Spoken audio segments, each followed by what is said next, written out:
माझ्या मामाच्या गावामध्ये उपस्थित सर्व मायेची माणसं, सन्माननीय व्यासपीठ आणि विनू, मी 5 मिनिटं थांबवणारे, अजिबात माईक टपटप करू नको काय. मी मगाच्यापासून बघतोय माणूस रंगात आला का मागून टुकटुक केलंच. त्यामुळे मी वेळेत थांबणार आहे, काळजी करू नको. आणि तसंही निकम साहेब एक घड्याळ माझ्या कायमस्वरूपी मुळावरच उठलंय. मगाशी लुणीला गेलो, तिथेही म्हटले आता तुम्हाला 3च मिनिट राहिले. मग 20 करून आलं तिथं. पण आम्ही प्रचार सभेसाठी उपस्थित जनतेच्या मनातील आमदार, दमदार आमदार, आमचे मित्र आणि महाविकास आघाडीचे आंबेगाव तालुक्याचे कारभारी म्हणून आम्ही त्यांना संबोधतो, आदरणीय देवदत्तजी निकम साहेब, जिल्हा परिषदेच्या उमेदवार आदरणीय प्रीतीताई प्रवीण शेठ थोरात, पंचायत समितीच्या उमेदवार आदरणीय विनुताई म्हणू का, प्रियंकाताई केतन वाघ.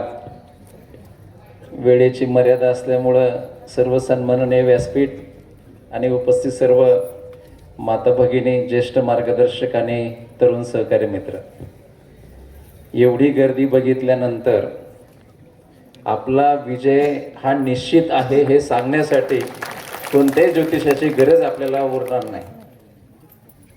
आपले उमेदवार अतिशय सक्षम आहेत, बुद्धिमान आहेत, दूरदृष्टी असणारे आहेत, चांगल्या घरातील आहेत. दोंडेभाऊंनी शेठने सांगितलं तसं कोणत्याही प्रकारचे ठेकेदारी करणारे नाहीत, लोकांची बांधिलकी असणारे आहेत.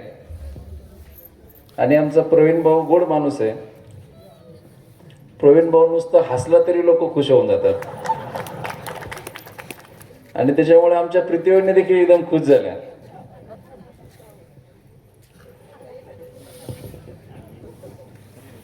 आमचे मनोहर शेठ शेळके, आपल्याला सगळ्यांना माहिती या गावासाठी त्यांचं असणारं योगदान.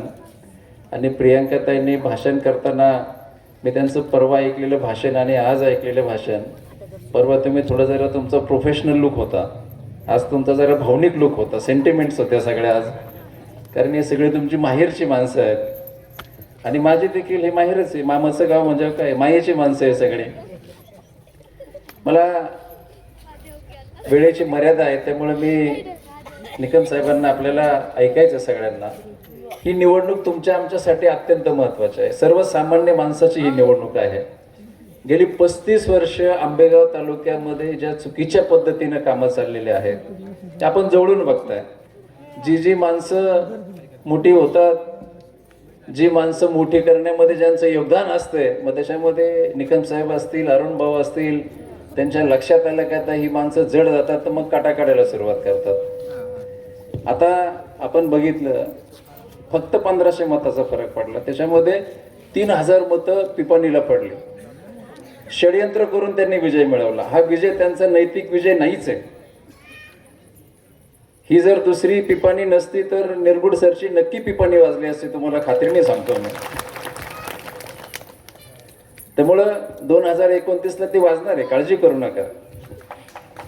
आंबेगाव तालुक्यामध्ये आम्ही फिरतोय, लोकांच्या प्रतिक्रिया ऐकतोय, लोकांचा आक्रोश आम्ही ऐकतोय, लोकांची चर्चा आम्ही ऐकतोय. आतापर्यंत केलेलं चुकीचं काम, लोकांना दिलेले आश्वासनं आम्ही ऐकतोय. एकही आश्वासन त्यांनी पूर्ण केलं नाही. आपण शेजारच्या तालुक्यामध्ये सगळे जातो, खेड तालुका बघतो, जुन्नर तालुका बघतो. जुन्नर तालुक्याला प्रसन्न अजून एकदा मंत्रिपद मिळालं नाही, परंतु रस्ते बिस्ते एकदम चकाचक, सगळं आबादी आबाद आहे. लोक चांगली आहेत, आपली पण लोक चांगली आहेत, काही लोक सोडली तर. या तालुक्यामध्ये वाघमामा 35 वर्षापैकी 20 वर्ष मंत्रिपद होतं आणि एवढी महत्वाची खाती होती. मग तुम्ही तालुक्याचा विकास झाला कसा तुम्ही बघा. पहिलं खातं आलं MSEBचं, ऊर्जा खातं आलं. ऊर्जा खातं आल्यानंतर पूर्वी आपल्याला वर्षाला लाईट बिल यायचं शेतीपंपाचं. वर्षाचं लाईट बिल तुम्हाला महिन्याला यायला लागलं. वर्षाला जेवढं लाईट बिल यायचं तेवढं आता महिन्याला यायला लागलं. आणि आता तर सगळ्या प्रत्येकाच्या घरामध्ये जाता शेट आता अदानी येऊन पोचलेत. त्याच्यामुळे तुमचा भविष्यकाळ अतिशय धोक्याचा आहे, लक्षात ठेवा. एमएससीबीचं वाटोळं जर कोणी केलं असेल तर 2002ला ज्यांना मंत्रिपद मिळालं आपल्या तालुक्याला, त्यावेळी त्यांनी एमएससीबीचं वाटोळं केलं. नंतर अर्थ खातं आलं. अर्थ खातं आल्यानंतर तुम्हाला माहिती, सगळ्या महाराष्ट्राच्या तिजोरीची चावी त्यांच्याकडे गेली.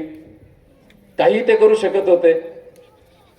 का कलमुडीचं पाणी आलं नाही? का कलमुडीचा प्रकल्प झाला नाही? का माळसाकांची योजना आली नाही? निकम साहेबांचा एक व्हिडिओ त्यांनी सांगितला, म्हणले माळसाकांच्या सर्वेक्षणचा शुभारंभ. मी जरा म्हणले जरा अवघड शब्द जरा मी परत 2 वेळा ऐकलं. मला वाटलं त्या माळसाकांच्या योजनेचा शुभारंभ करतात ते. माळसाकांच्या सर्वेक्षणाचा शुभारंभ कोण करतोय? बंटी पाटील. आता ती योजना झेडपीतून होणार आहे का? किती लोकांना बनवायचं मला सांगा तुम्ही?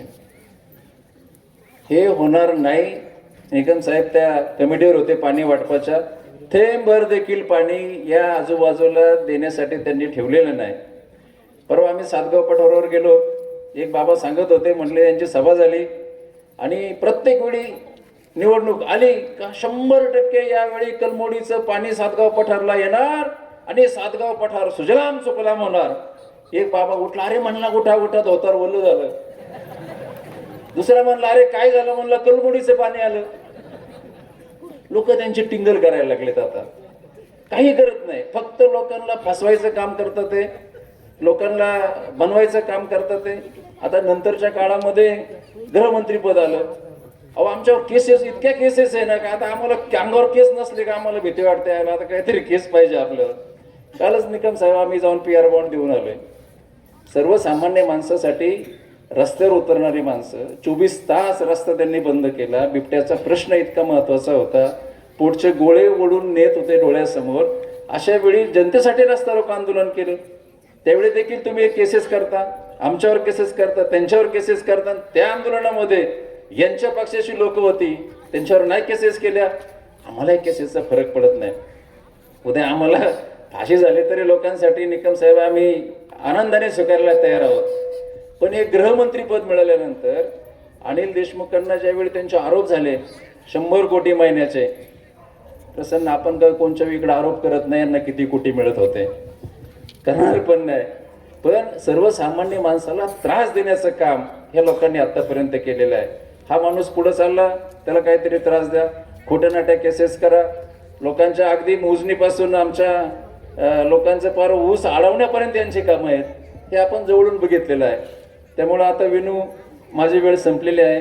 मला माहिती तू टकटक करणार आहे, त्यामुळे तुझी टकटक व्हायच्या आत मी सगळ्यांना विनंती करतो की आपले सक्षम उमेदवार जिल्हा परिषदेचे सदस्य कसे असावेत, पंचायत समितीचे सदस्य कसे असावेत, तर आपल्या उमेदवारासारखे असावेत. मी सगळ्यांना नम्रतेची विनंती करतो.